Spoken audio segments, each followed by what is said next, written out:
그래서 안 쓰는 것을 강조하기보다는 더 많이 버는 것을 하면 어떨까, 그런 이야기를 하고 싶었습니다. 쓸 거 다 쓰면서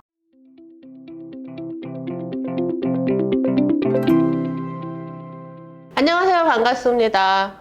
자, 요새 무지출 챌린지가 굉장히 유행이더라고요. 돈 안 쓰고 돈 많이 모으기, 이런 것 같아요. 그래서 며칠 동안 돈 얼마 동안 안 썼는지 이런 거 인증하더라고요. 저도 챌린지 굉장히 좋아하거든요. 제가 주로 좋아하는 건 뭐 운동 챌린지, 만보 걷기, 매일 물건 하나씩 보는 챌린지, 경매 물건 보는 거예요. 뭐 이런 챌린지들 많이 하고 있는데, 돈을 안 쓰는 챌린지를 보면서 좀 이런 생각이 들었어요. 먹고 싶은 건 돈을 먹어야 되는데. 그래서 안 쓰는 것을 강조하기보다는 더 많이 버는 것을 하면 어떨까, 그런 이야기를 하고 싶었습니다. 쓸 거 다 쓰면서 자본 소득을 만들 수 있는 게 바로 부동산이에요. 20대, 30대이신 분들은 시간이 많기 때문에 이 자본 소득을 일구기에는 너무 좋은 조건을 가지고 있어요. 그 좋은 예로 요번에 이제 제가 책에 쓴 저희 둘째 아들 이야기를 좀 해드리려고 해요. 둘째 아들이 22살 때 집을 사기로 마음을 먹었어요. 그때 이제 돈이 한 푼도 없었죠. 돈이 한 푼도 없었기 때문에 돈을 모아라 라고 제가 주문을 했고요. 1년 동안 1000만 원을 모으라고 했지만 이제 결국 700만 원을 모았습니다. 이 돈으로 부동산 경매를 시작을 했는데, 낙찰가 4,100만 원, 여기가 이제 대출을 일으켜서 종잣돈 700만 원으로 집을 살 수 있었죠. 지금 이 집은 이제 막 1년이 지났고요. 임차인들은 여전히 월세를 내고 잘 살고 계십니다.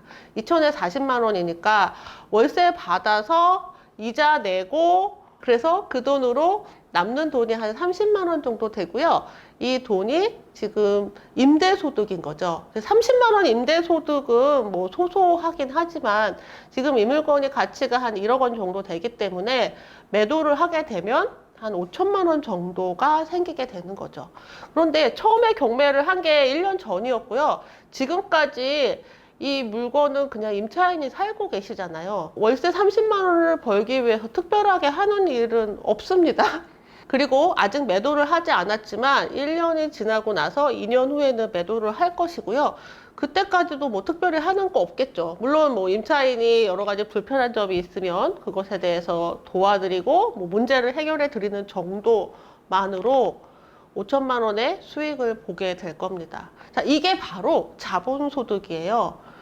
지출을 하지 않고 오랜 시간을 가는 것보다는 물건 하나 투자해 놓고 시간에 투자를 하게 되면 할 거 다 하고 쓸 거 다 쓰면서 자산을 늘려가게 됩니다. 다른 자산가들처럼 다주택이 되지 않아도 괜찮아요. 이제 고작 지금 나이가 24살이 됐거든요. 22살에 마음을 먹고 1년 동안 돈을 모아서 23살에 낙찰을 받았고 지금 24살이니까 1년 해도 25살이에요. 열심히 모아서 5천만 원 모으기가 얼마나 힘들어요. 그런데 시간에 투자하셔서 가질 수 있는 거죠. 자, 이런 거를 자본소득이라고 합니다. 자본소득이 뭐예요? 돈으로 돈을 버는 건데요. 보통 자본소득은 주식과 부동산, 여기에 이제 코인도 포함이 된다고 하는데, 코인은 정말 실체가 없어서 전 잘 모르겠더라고요. 또 주식은 변동성이 많이 크죠. 그리고 개인이 이 주식에 영향을 미칠 만한 게 별로 없어요. 그런데 비해서 부동산은 개인이 할 수 있는 영역이 참 많습니다. 물론 좋은 물건, 비싼 물건에 투자하면 좋지만 가지고 있는 자본금이 크지 않다면 작고 저렴한 물건을 가지고 있다 하더라도 시간이 지나면 이 물건의 가치가 오르게 되고요. 또 특히 경매는 처음에 낙찰 받을 때부터 시세보다 저렴하게 낙찰 받았기 때문에 이렇게 시장이 불안할 때 어느 정도의 안전한 구간을 가지고 있습니다. 자, 자본소득 중에서 부동산을 투자하고 있는 이유가 바로 이것인데요. 자본소득을 가지려면 적어도 두 가지 요건을 충족을 해야 돼요. 하나는 종잣돈이에요. 돈 없으면 못하죠.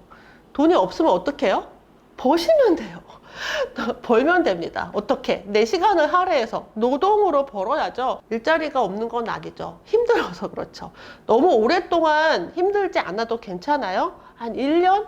길면 2년 정도는 내가 가진 돈이 한 푼도 없다면 노동으로, 근로소득으로 만들면 됩니다. 그리고 그 소득을 가지고 종잣돈 삼아서 자본소득을 만드는 거죠.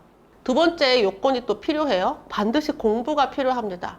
공부라는 건 뭐 몇 년씩 중개사 공부를 하라는 게 아니고요.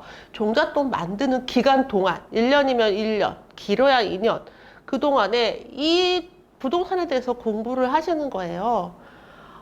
도서관에 가면 좋은 책들 많습니다. 스테디셀러들 굉장히 많아요. 좋은 책들 읽으시고 나에게 접목을 해보세요. 나랑 상관없는 막 무슨 무용담 같은 것들 말고요. 가장 기본이 되는 책들은 오랫동안 사랑받는 책들이에요. 그런 책들을 읽으시면서 기본 지식을 쌓는 거예요. 그리고 저희 즐거운 경매 카페에 오세요. 다른 분들이 자신의 경험을 막 나눠줍니다.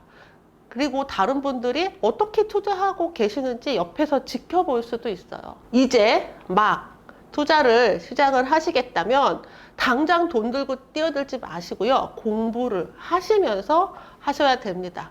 아직 20대, 30대이시라면 시간에 투자할 수 있는 그런 여력이 굉장히 많은 거죠. 남들 10억, 20억 가진 만큼 시간을 많이 가졌습니다. 자, 자본소득을 만들면서 동시에 할 수 있는 또 몇 가지가 있는데요. 내 몸값을 올리는 거예요. 나에 대해서 투자하셔야죠. 내가 갖고 있는 실력, 지금 이제 영상을 작업하시는 우리 PD님과 작가님들 계시는데요. 이 자체가 나의 몸값을 올리는 그런 사업적인 요소가 될 거예요. 일하지 않고 소득을 늘릴 수 있는 몇 가지 방법에 대해서 알려드렸어요. 지출을 줄이기보다는 일하지 않고 만들 수 있는 소득을 늘리는 것에 집중하시면 어떨까요? 종잣돈 만들면서 공부하세요. 경매 공부가 필요하신 분은 즐거운 경매 카페로 오세요. 아래 링크 남겨드릴게요. 안녕.